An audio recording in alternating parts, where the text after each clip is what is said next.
So the weighted tray position is essentially this position here where your strings are pointing to the sky in the racket drop position.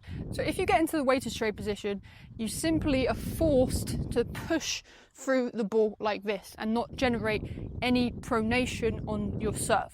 And getting into this weighted tray position causes your body to be tight and causes you to simply just push the ball over the net like so. And now you might be able to find a pretty consistent serve by tapping the serve over like so, but your serves are going to be incredibly weak, and as you play against better and better opponents, they're going to be able to crush that return right past you. So if you want to develop a more powerful and accurate serve with the different spin types, then you need to erase this weighted tray position and you need to make sure that you're getting into the correct racket drop and uncoiling phase of the serve to create pronation on your serve. And if you want to learn more about this and learn how to generate pronation on your tennis serve and erase this weighted tray position, then you need to make sure to check out my serve success system, which is linked in the first link of my description box down below. My serve success system is a step-by-step blueprint that's designed to take your serve from weak, inconsistent and unreliable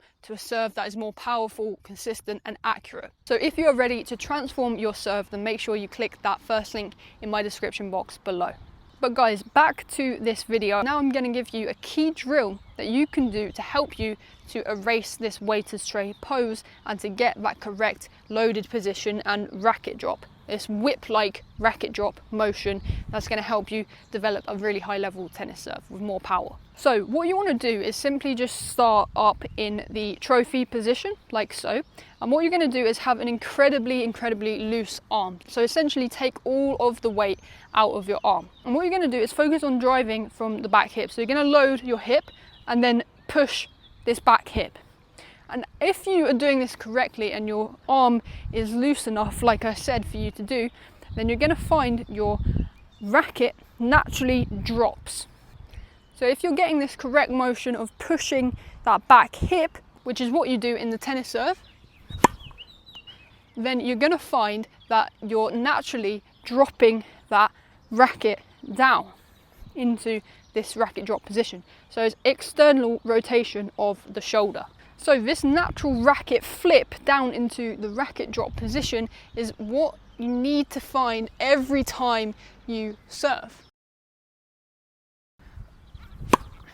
So instead of focusing what you're doing with your arm, try and focus on what you're doing with that hip. So as you toss the ball up, you're going to start driving from the back leg and the back hip.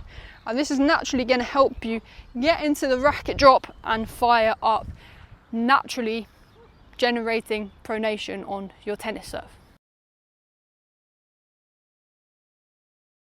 So once you feel confident with that, you can then start to serve in your full service motion and try and get that same feeling of driving from that back hip to help you get into that natural racket drop position with your strings pointing to the back of your head and then leading up into contact with the frame of your racket, leading up and then pronating out into the contact point. So guys, that is all for today's video. I hope you found it really useful and interesting, and if you did, then make sure you give this video a like and subscribe to my channel for more tennis coaching videos like this one to come. Make sure to check out that first link in my description box to sign up to the Serve Success System if you're interested in transforming your tennis serve.